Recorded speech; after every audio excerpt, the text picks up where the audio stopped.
नमस्कार, सुप्रभात, बहुत स्वागत है आप सभी का INS 24/7 पर। आप देख रहे हैं सुबह सवेरे और मैं हूं आपके साथ साधना पांडे। शुरुआत करते हैं खबरों की। देश दुनिया के साथ ही मध्य प्रदेश छत्तीसगढ़ की तमाम खबरों से आपको करवाएंगे अपडेट, लेकिन सबसे पहले बात करते हैं INS हरिभूमि के सृजन संवाद की। बड़ी खबर रायपुर से है। कार्यक्रम से बड़ा ऐलान हुआ है। 2 महीने में रायपुर का मास्टर प्लान आएगा। आवास एवं पर्यावरण मंत्री OP चौधरी ने ऐलान किया है। प्रधान संपादक डॉक्टर हिमांशु द्विवेदी के साथ सृजन संवाद कार्यक्रम में घोषणा की है। नवा रायपुर में जल्द बॉम्बे हॉस्पिटल की स्थापना होगी और मंच से वित्त मंत्री OP चौधरी ने इस बात की जानकारी साझा की है। तो बड़ी खबर इस वक्त की रायपुर से हम आप तक पहुंचा रहे हैं। कल एक बड़ा आयोजन हुआ और INS हरिभूमि 24/7 और हरिभूमि की पहल पर यह आयोजन हुआ था। 2 महीने में रायपुर का मास्टर प्लान आने वाला है। आवास एवं पर्यावरण मंत्री OP चौधरी ने ऐलान किया। प्रधान संपादक डॉक्टर हिमांशु द्विवेदी के साथ सृजन संवाद में घोषणा उन्होंने की है कि नवा रायपुर में जल्द ही बॉम्बे हॉस्पिटल की स्थापना होगी। मंच से वित्त मंत्री और पर्यावरण आवास मंत्री की तरफ से ये महत्वपूर्ण जानकारी साझा की।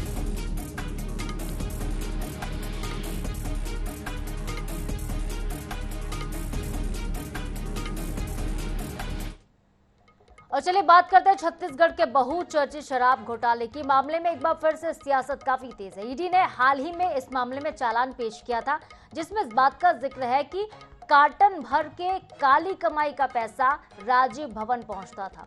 अनुमानित तौर पर 800 से 900 करोड़ रुपए वहां पर पहुंचे हैं और इस खुलासे को कांग्रेस जांच एजेंसियों और बीजेपी की सिर्फ कहानी बता रही है, जबकि बीजेपी ये कह रही है कि घोटाले के लिए पूरे तंत्र को झोंक दिया गया। एक रिपोर्ट पेश है।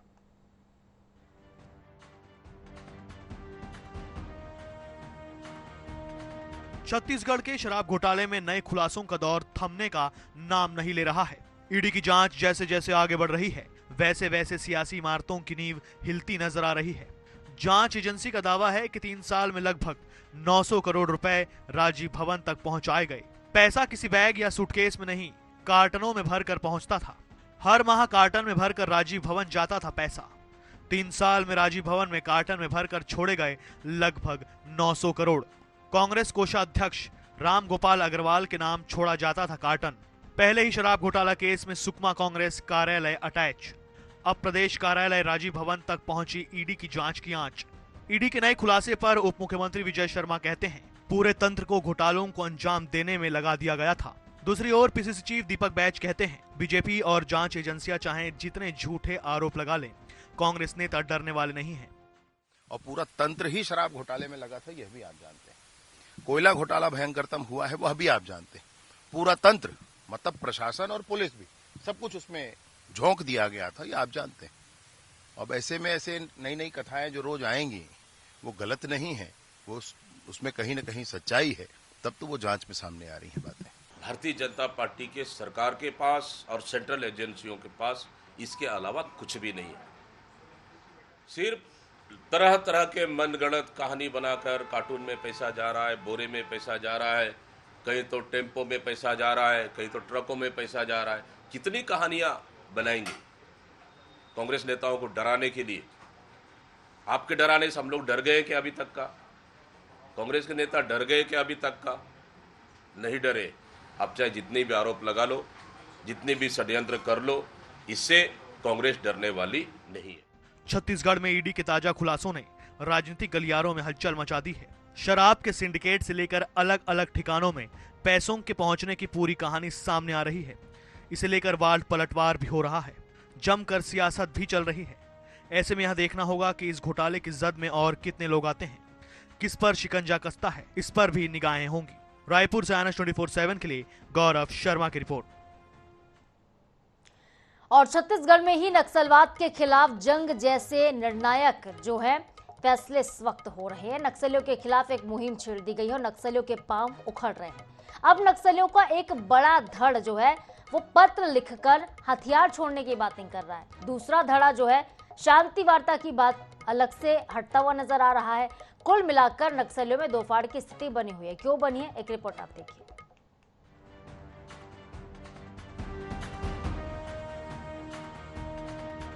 छत्तीसगढ़ में डबल इंजन सरकार ने नक्सलवाद के खात्मे के संकल्प के साथ अभियान तेज कर दिया है। नक्सलियों के खिलाफ हमारे सुरक्षा बलों को अभूतपूर्व कामयाबी भी मिली है। बीते 2 सालों में 550 से ज्यादा नक्सलियों को सुरक्षा बलों ने ढेर कर दिया है।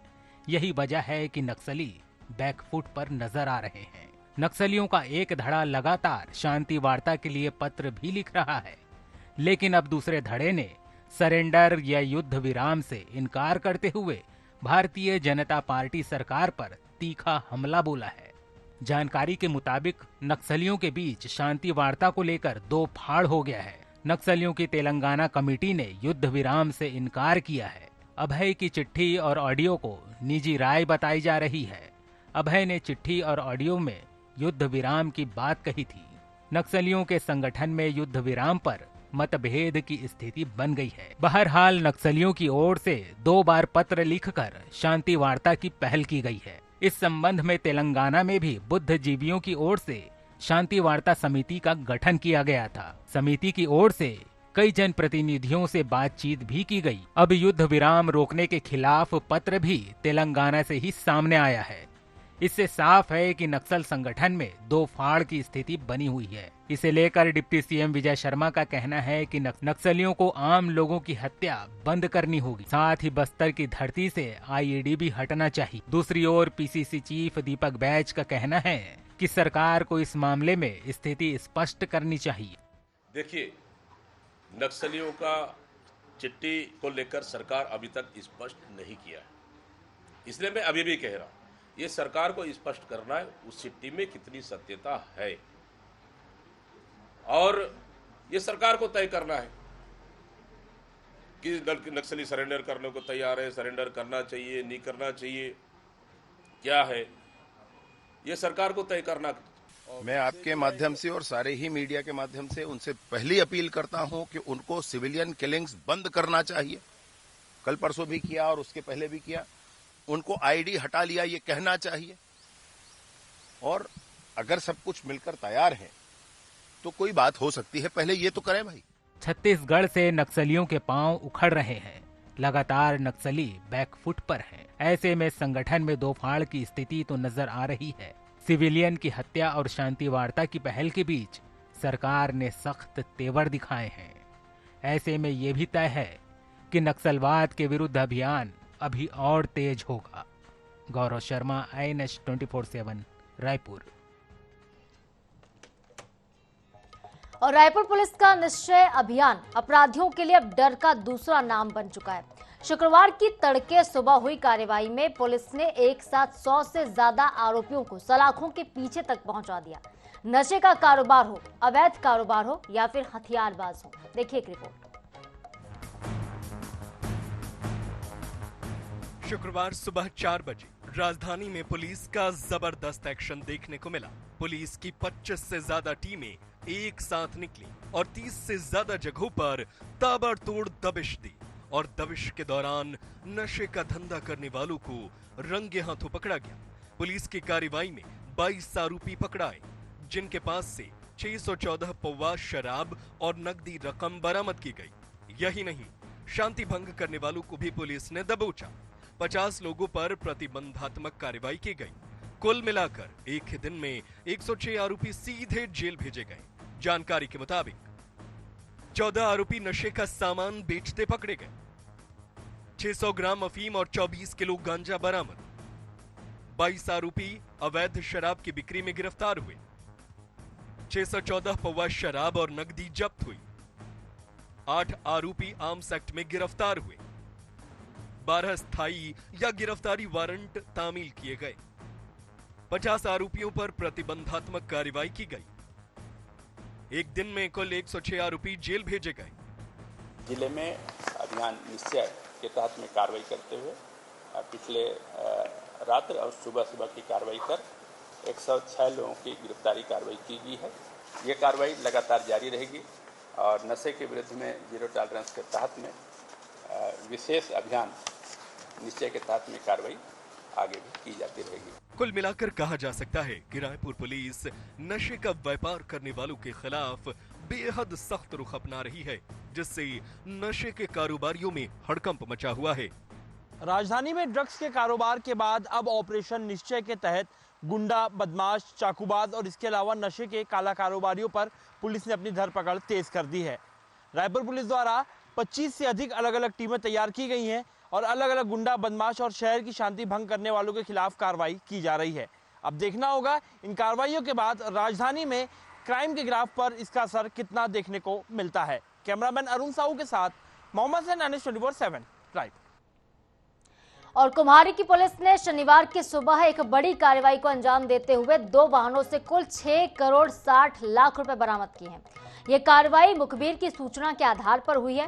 पुलिस ने 4 संदेहियों को मौके से गिरफ्त में लिया, जो कि गुजरात के रहने वाले हैं, और बरामद रकम की जानकारी आयकर विभाग को अग्रिम कार्रवाई के लिए दी गई है। दोनों वाहन महाराष्ट्र के पासिंग के हैं। पुलिस को सूचना ये मिली थी कि भारी मात्रा में नकदी लेकर कुछ लोग रायपुर से गुजरात जा रहे हैं और इस पर एसएसपी ने तत्काल कुम्हारी थाना पुलिस को अलर्ट किया। सुबह इसके बाद थाना प्रभारी उनकी टीम ने कुम्हारी टोल प्लाजा के पास दोनों गाड़ियों को रोका, उनकी तलाशी ली है और सर्चिंग के दौरान गाड़ियों से बैग मिला, डिब्बों से करोड़ों रुपए नकदी बरामद हुए। रकम इतनी ज्यादा बड़ी है कि इसको गिनना मुश्किल हो गया था, इसके लिए मशीन तक मंगवानी पड़ गई। और ये रकम कहां से लाई गई है, इस बारे में कोई आधिकारिक जानकारी अब तक सामने नहीं आई है। प्रारंभिक पूछताछ में बताया गया है कि कुछ लोग के नाम लिए जा रहे हैं, लेकिन संतोषजनक जवाब अब तक आरोपियों ने नहीं दिया है। तो ये वो रकम है 6 करोड़ 60 लाख रुपए कैश, जो कि कल दुर्ग से बरामद हुआ और रायपुर से गुजरात लेकर जाया जा रहा था कैश। लेकिन ये पैसा किसका है, कहां पहुंचाने की तैयारी थी, ये जानकारी अब तक सामने नहीं आई है।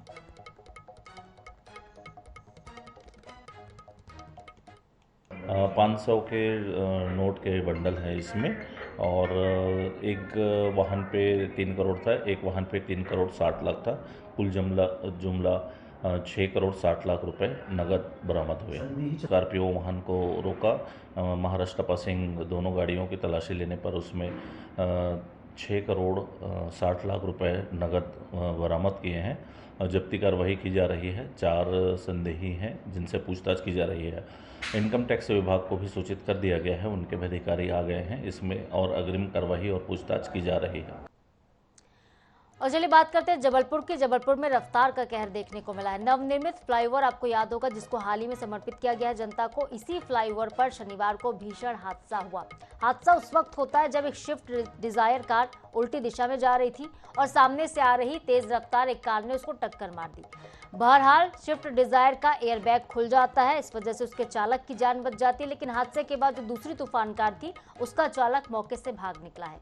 सूचना मिलने पर लॉर्डगंज थाना पुलिस मौके पर पहुंची, मामला दर्ज किया है और जांच शुरू कर दी है।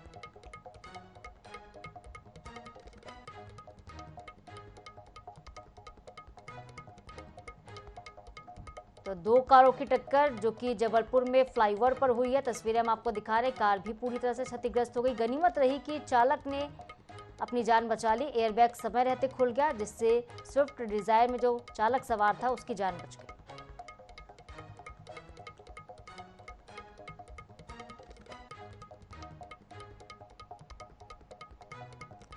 और ग्वालियर स्मार्ट सिटी की बदहाल सड़कों का मुद्दा बीते 3 महीने से सुर्खियों में बना हुआ है और इसी मुद्दे को लेकर कांग्रेस ने आज दक्षिण विधानसभा इलाके में पदयात्रा निकाली है। प्रदर्शन के दौरान कांग्रेस पार्टी के शहर जिला अध्यक्ष सुरेंद्र यादव ने कहा है कि महानगर को स्मार्ट सिटी बनाए जाने के नाम पर सड़कों पर करोड़ों रुपए फूंक दिए गए। ग्वालियर की तीनों विधानसभा में सड़कों की हालत खस्ता हो गई है। इन खराब सड़कों पर चलकर आए दिन राहगीर दुर्घटनाओं का शिकार हो जाते हैं।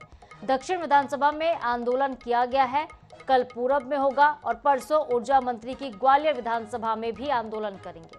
खराब और बदहाल सड़कों को लेकर अब कांग्रेस पार्टी मैदान में नजर आ रही है। बीते दिनों हमने देखा था कि माधवराव प्रतिमा जो है उसके सामने की सड़क भी धंस गई थी और चेतकपुरी रोड पर सड़क धंस गई थी। 15-15 फीट तक सड़कों में गड्ढे हो जा रहे हैं। सिंधिया जब यहाँ से गुजरते हैं तो कहते हैं भाई सड़कों का तो जो हाल है बेहद खराब है, और इसके बाद वो बैठक करते हैं 3 घंटे तक, सड़कों की स्थिति को सुधारने के निर्देश भी देते हैं, लेकिन उसके बावजूद देखिए स्थिति अब तक बदली नहीं है। ऐसे में कांग्रेस पार्टी ने भी इस मुद्दे को भुनाने की कोशिश शुरू कर दी है।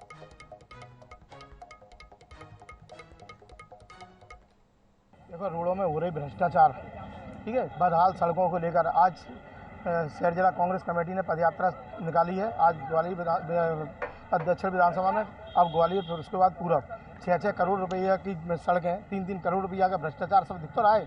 50% कमीशन की रोडें बन रही हैं, 50% कमीशन पर मोहन सरकार चल रही है। उसे लेकर ग्वालियर की जनता और कांग्रेस कार्यकर्ता नाराज है। अब हम आंदोलन के लिए तैयार हैं। आज पहला आंदोलन है, अब आए दिन आपको रोडों पर दिखाएंगे। अगली खबर इंदौर से। इंदौर के बाणगंगा थाना क्षेत्र में एक लावारिस नवजात बच्ची मिलने से पुलिस ने बड़ा खुलासा मामले में किया है। जांच के दौरान पुलिस ने पाया है कि नवजात की मां एक नाबालिग है, जिसने पूछताछ में अपने साथ हुए सामूहिक दुष्कर्म का खुलासा किया। इस मामले में पुलिस ने 2 मुस्लिम युवकों को गिरफ्तार किया, जबकि एक युवती का रिश्तेदार है जो फरार हो गया है। पुलिस ने इस मामले में तत्काल कार्रवाई करते हुए नाबालिग से दुष्कर्म करने वाले फैक्ट्री के संचालक 2 भाइयों को गिरफ्तार किया है।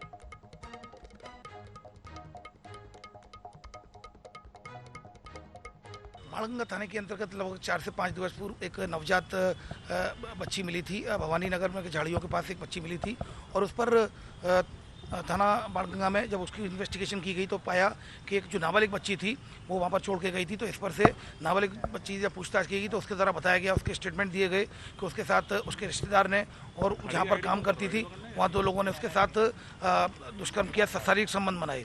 लड़की नाबालिग थी। पॉक्सो एक्ट के तहत और दुष्कर्म की विभिन्न धाराओं के तहत केस रजिस्टर्ड किया गया। 161 के कथन भी कोर्ट में कराए गए, माननीय न्यायालय में कराए गए और उसके बाद अब 3, एक रिश्तेदार था और 2 अन्य थे, 2 को गिरफ्तार कर लिया गया है। तीसरे की तलाश जारी है। इधर जबलपुर में बदमाशों को बदमाशी करना महंगा पड़ गया है। रांझी थाना क्षेत्र में स्थानीय लोगों ने बदमाशों की जमकर पिटाई कर दी। इसके बाद उनको पुलिस के हवाले कर दिया है। तस्वीरें आपको हम दिखाते हैं। ये मामला है परशुराम बस्ती का। शुक्रवार की रात करीब 9 बजे क्षेत्र के बदमाश अज्जू कोर अपने साथियों के साथ शराब के नशे में धुत था, जमकर बवाल काट रहा था और एक महिला के घर में घुसकर अपने मनपसंद का गाना लगाने की जिद कर रहा था। महिला से पहले मारपीट की, उसके बाद अज्जू और उसके साथियों की पिटाई आसपास के लोगों ने मिलकर कर दी है। गुस्साए आसपास के लोग इकट्ठा होते हैं, उल्टा बदमाशों को पीटना शुरू कर देते हैं। सूचना पर पुलिस भी पहुंचती है और इसके बाद बदमाशों को पुलिस के हवाले किया गया। वहाँ हम नहीं रहन, बाजार चले गए रहन, घुस मोबाइल मांगा, नहीं दिया तो पहले मंझला वाले को मारी, मोबाइल नहीं, फिर छोटे वाले को मारी, फिर बड़े वाले को मारी, कुछ नहीं।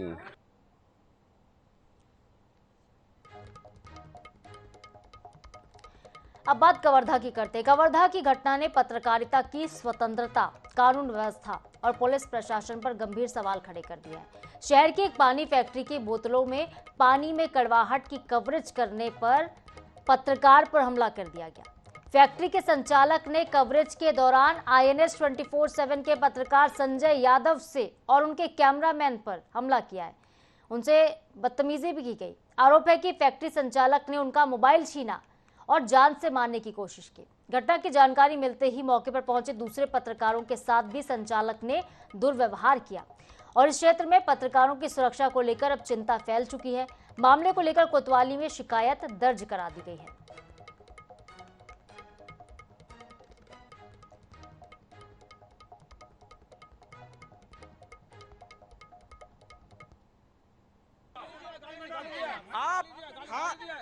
आप हाथ उठा, सुनो ना, आप गाली दिए, मोबाइल क्यों लूटे, पहले बताओ, मोबाइल क्यों लूटे, मोबाइल क्यों लूटे, फोटो खींचना हमारा काम, आप वीडियो बनाना।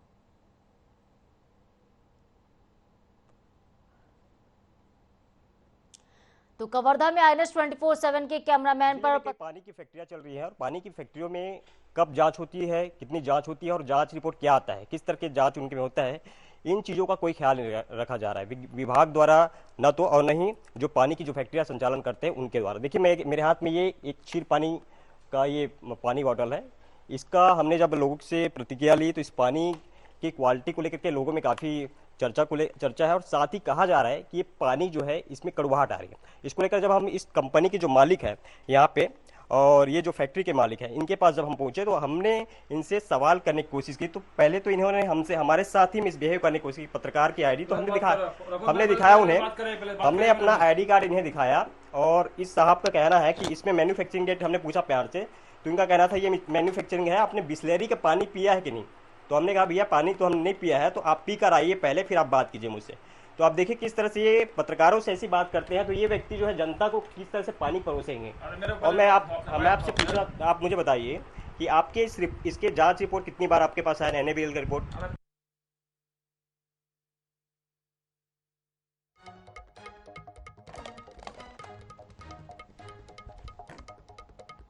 और इसके साथ ही सुबह सवेरे में फिलहाल के लिए इतना ही। खबरों के अपडेट्स के लिए बने रहिए INS 24/7 के साथ। नमस्कार।